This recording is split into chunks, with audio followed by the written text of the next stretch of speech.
Yo, how's it going? It's your boy Phil, Trader Phil on Instagram and Twitter. Going over my trade, just got back from class. I am in college, so a lot of things will have to be done when I get back, or before. But today I took a trade on Dare. Oh dang, this ain't Yahoo Finance.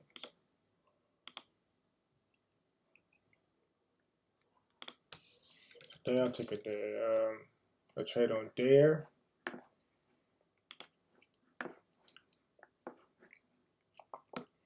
If you can see, hold on, back on. So what caused me to take this trade was it just popped up on scanners.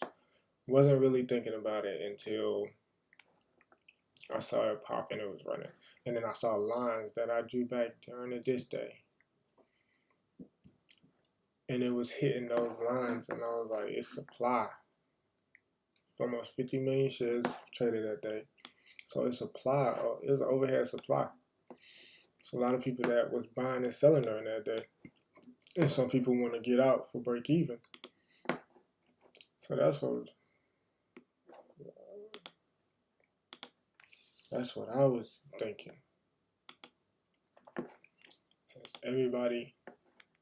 Since it's running, everybody thinking, oh, it's a good long, which it can be, but to me, I saw it short.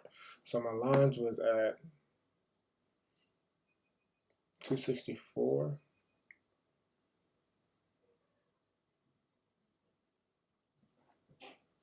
Yeah, that's about right.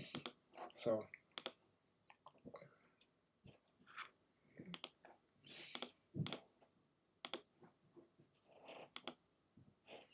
my lines was at 264, or you want to show me.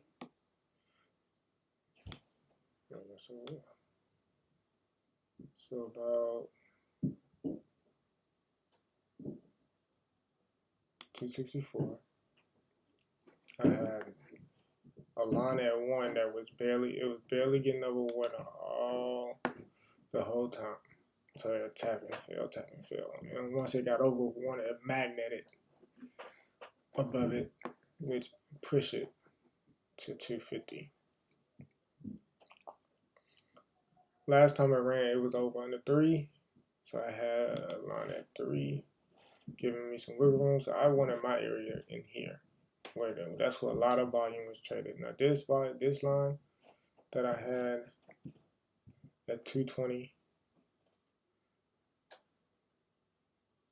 it is a previous line too, but it's not as significant as this line to this line.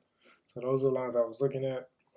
I took a starter, which I started taking starters as like 1/5 size is what normally my starter is.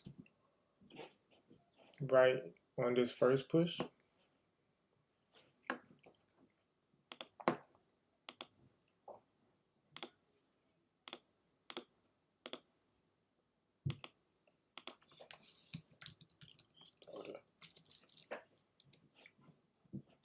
Because this will give me a little feel of the stock. It's a feel. Now mind you, I'm still thinking my area of interest is here. So even though I only got feel once, I'm playing for here. Now when it falls back down, it's like okay. When it runs back up, I wasn't here for this part. I was in the bathroom at the time. I was away from the computer, but I would like to add right there.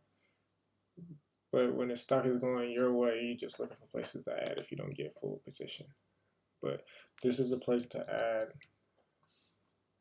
but it was away from the computer.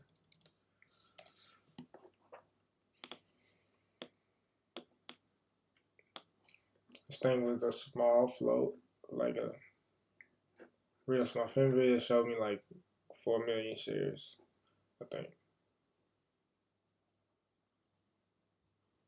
I think that's the one that showed for me. No, Finville was like 13 million. That was a different stock. This one was about 13, 14 million. And I knew it has to do significant volume for it to pop. And I wanted a pop. I planned for a pop. So I was comfortable throughout this trade, letting it go over 3 and back under.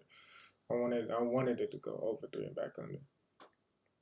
Saw consolidation right here. Still wasn't scared because I still wanted a pop.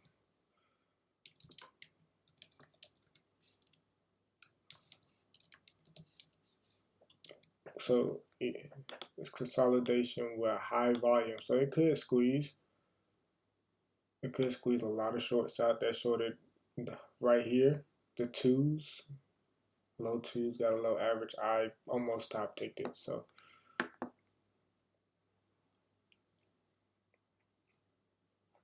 and then covered. I covered my full position right before the opening because I had class.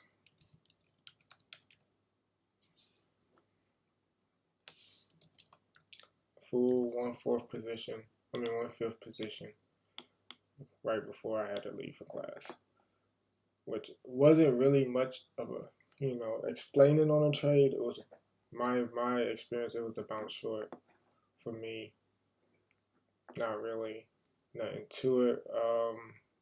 Had an average of 235, 230, almost 240.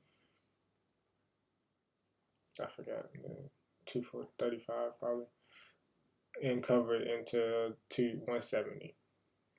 So it's not about hitting. It's about being consistency in this game. That's all.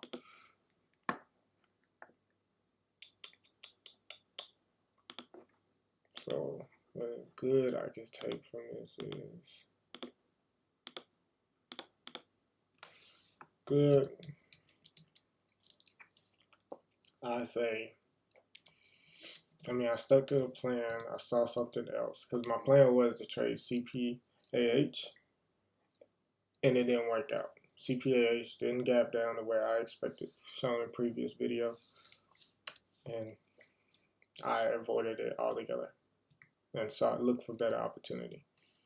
So I said I made a plan and stuck to it. Basically, made a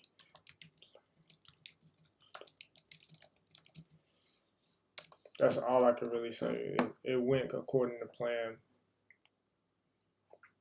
for me, which I still went higher, but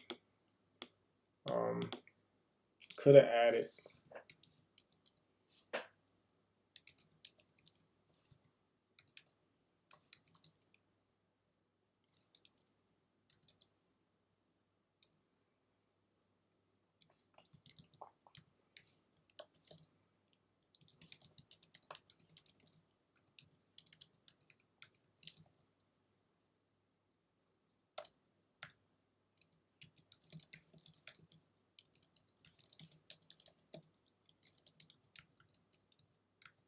So it's really not that bad because I was away, but I'm gonna just put it in as a bad. Not really much can really say bad about it, but I say takeaways.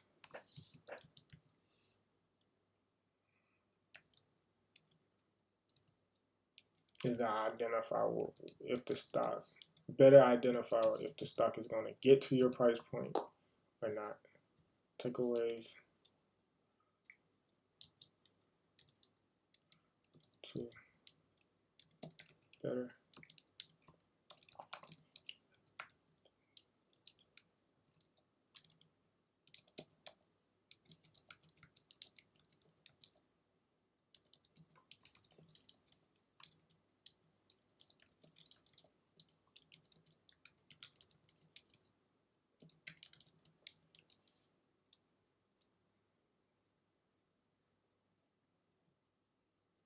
That's why I didn't worry about the money. It was just all just going through the process, really. Like this was probably my best trade yet. 29% gain. Here's the actual trade right here, and for me, it's like the best trade yet. I wasn't scared. I wasn't in big enough size to be scared or anything, but I never was losing. It's about being consistent, and I've been consistent for a while now, and I continue to be consistent. I just stick to my process and don't deviate from it. Going forward, market is still open, but going forward, I would like to see them hold CPAH up till tomorrow. Has a lot of, which looks like it won't, but there's a lot, some good overhead supply going on here. So I like to see. Other than that, it's really, I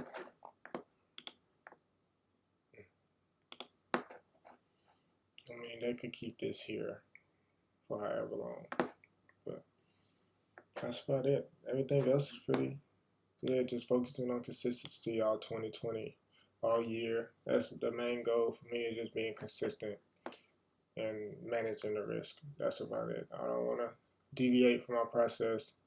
Don't give nobody alerts. None of that. I just want to trade myself and not trade for others. This is, I help people, but besides helping, I will not give alerts. And that's about it. So that's the process of me going through there. Tomorrow we'll see what happens. I'm not trading no more. I'm finna probably get ready to go to my friend's house for some Monday football. And y'all have a good one.